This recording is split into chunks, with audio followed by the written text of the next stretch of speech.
Well, firstly, we're going to have a wee look at the BBC Weather app and the Met Office app, two quite simple apps that are good to get started with. And give you a bit of confidence in using apps. So if you find the app icon on your home screen, the BBC Weather app firstly, and just give it a tap, that opens it up and you will immediately get the weather for where you currently are. Now you can move through, it's also got the time obviously there, so 1 o'clock at the moment.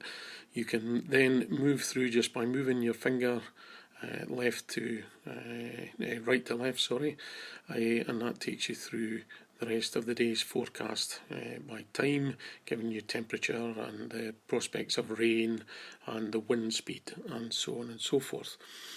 Or you can look ahead, obviously. You can look at days ahead. There's Thursday, if you tap on that, things looking much brighter on Thursday. Tap on Friday, and you can have a look right through into the evening or whatever.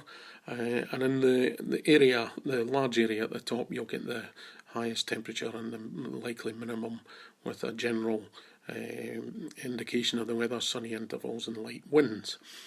Or you can, of course, look for a bit more detail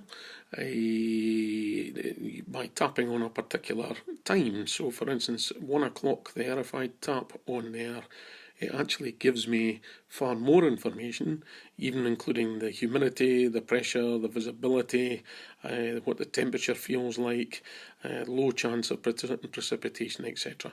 And if you tap on that again, it disappears and you're back to the original setup.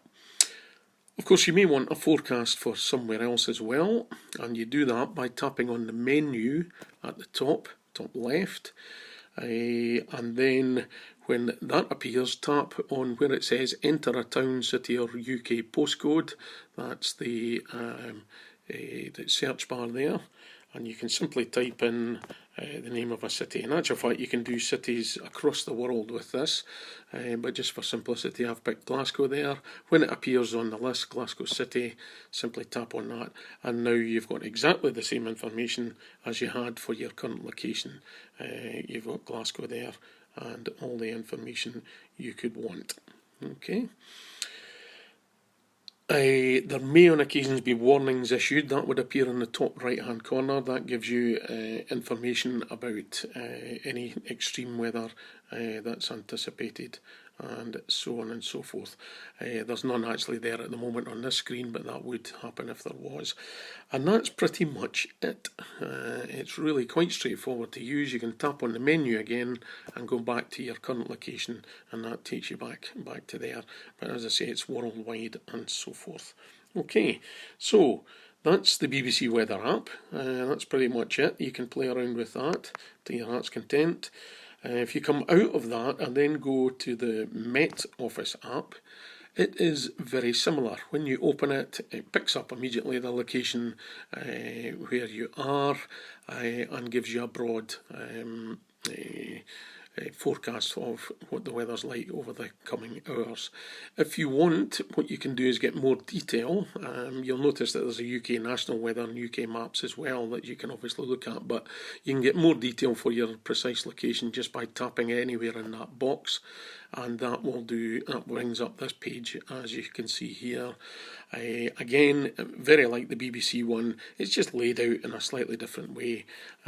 You can get the information ahead by tapping on Thursday, tap on Friday, etc., or go back to today.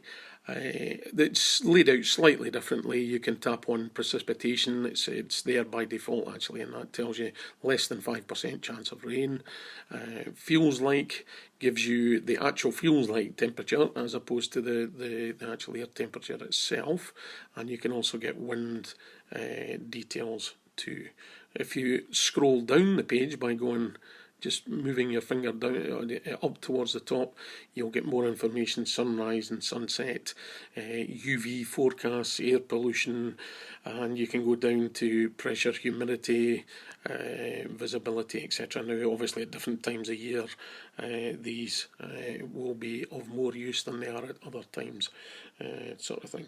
So like the BBC Weather, you can also go for, I'm going to close that first up at the top there, but like the BBC Weather, what you can also do is use the plus button on the top right hand side to look for other locations. So again, if I tap on plus, and I then put in, let's go for London this time, and tap on London, it will now give me the London information exactly the same way as it did for my precise location here in Edinburgh.